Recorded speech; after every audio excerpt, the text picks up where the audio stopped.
পিরোজপুরের আলোচিত বিষয় যে এলজিইডি পিরোজপুরের প্রায় 2000 কোটি টাকা লোপাটের একটি অভিযোগ তৎকালীন নির্বাহী প্রকৌশলী জনাব আব্দুল সাত্তার এবং সাবেক সংসদ সদস্য জনাব মহিউদ্দিন মহারাজ সহ তার পরিবারের সদস্যবর্গের বিরুদ্ধে ছিল।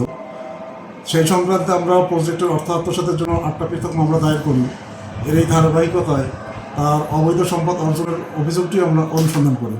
অনুসন্ধান শেষে গতকাল আমরা সাবেক সংসদ সদস্য জনাব মহিউদ্দিন মহারাজের বিরুদ্ধে এবং তার স্ত্রী উম্মি কুলসুম তার সন্তান এর বিরুদ্ধে পৃথক 3টি মামলা দায়ের করি এবং আজকেও তার পরিবারের অপর সদস্য তার ভাই শামসুদ্দিন এবং সালাউদ্দিনের বিরুদ্ধে পৃথক 2টি মামলা, সাথে সাথে সাবেক নির্বাহী প্রকৌশলী জনাব আব্দুল সাত্তার এর বিরুদ্ধে তার স্ত্রী রিনা পারভীন এবং তার 2 সন্তানের বিরুদ্ধেও আমরা পৃথক 2টি মামলা দায়ের করি।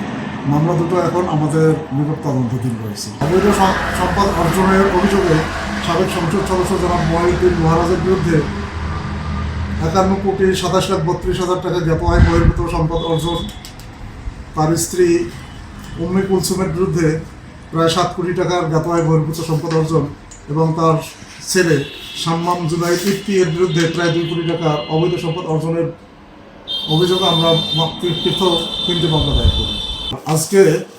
আজ হচ্ছে জনাব আব্দুল সাত্তার হাওলাদার, উনি ছিলেন সাবেক নির্বাহী প্রকৌশলী, তার বিরুদ্ধে 5,34,00,000 টাকা জ্ঞাত আয় বহির্ভূত সম্পদ অর্জন এর বিরুদ্ধে এবং তার স্ত্রী রিনা পারভিনের বিরুদ্ধে 2,26,85,000 টাকা অবৈধ সম্পদ অর্জনের মামলা দায়ের।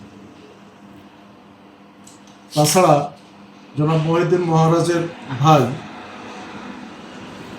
জনাব শামসুদ্দিন, সাবেক চেয়ারম্যান তেলিঘাড়ি ইউনিয়ন পরিষদ, তার বিরুদ্ধে 21,86,00,000 টাকা জ্ঞাত আয় বহির্ভূত সম্পদ অর্জন এবং তার অপর ভাই জনাব সালাউদ্দিন এর বিরুদ্ধে 23,60,00,000 টাকা জ্ঞাত আয় বহির্ভূত সম্পদ অর্জনের মামলা আমরা দায়ের করি।